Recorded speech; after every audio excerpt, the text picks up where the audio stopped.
Hello and welcome to the recap of the Jason Chen case, day 6.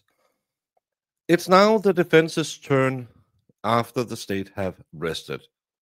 We had the normal motion to dismiss the case, arguing that the prosecution hadn't met their burden of first degree. The judge, as always, ruled there was sufficient evidence that the jury could potentially find him guilty. Um, and he was emphasizing all the multiple wounds. That's the thing I said when we started watching the case, that it's hard for me to go with an accidental manslaughter when you have 60 stabulations to a body. So that was one of the points the judge focused on. There was also the cleanup and his attempts to make a breadcrumb trail that could lead away from him by using her phone after she had passed. So, as expected, most of these motions to dismiss are always thrown out. It's such a low bar that the state needs to meet. But the defense had their go at it, and it became quite interesting because they sprung a, a witness on the witness itself.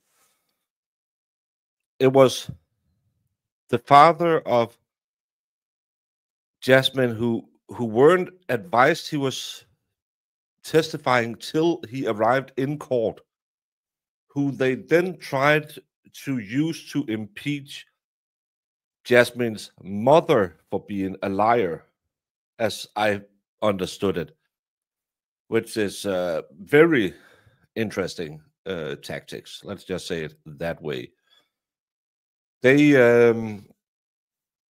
They're not playing with a full deck. They probably wanted to have that expert talking about, well, he was a little bit cray-cray when he did it, so it's not his fault. And when they couldn't get him, it was spaghetti against the wall. But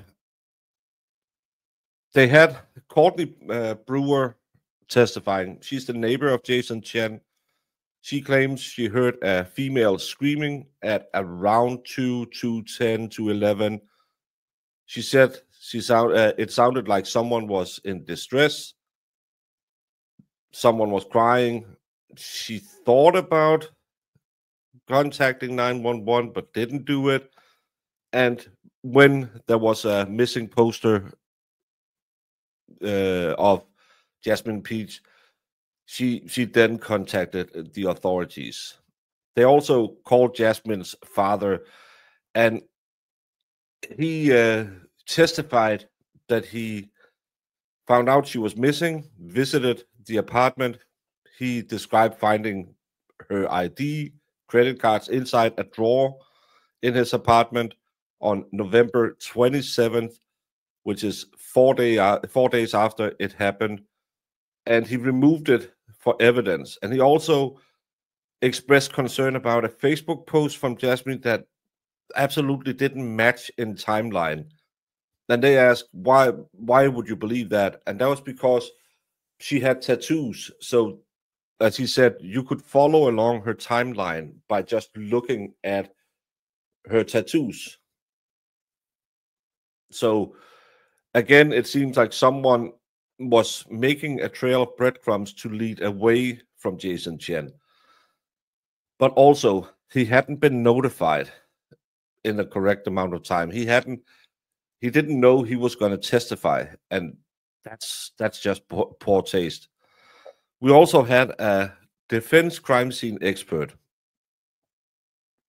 and he argued that the crime scene photos taken by the police and the investigators showed some inconsistencies, suggesting that the crime scene could be contaminated. There was some changes between the body cam and then the later photos.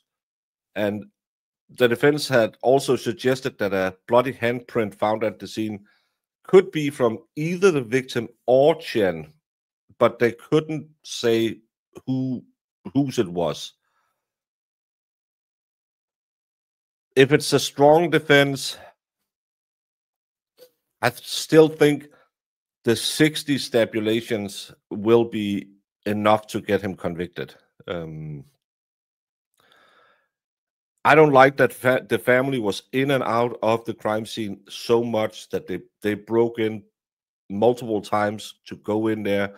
I think that could help Jason Chen, but I still think the amount of violence, the force used, would be sufficient to get a conviction of first degree in this one. I know the defense is going for manslaughter, but I still think the amount of violence, the amount of blood, the way she was positioned in the suitcase, that every stabulation was to one side of the body, it seems too much like it must have been planned.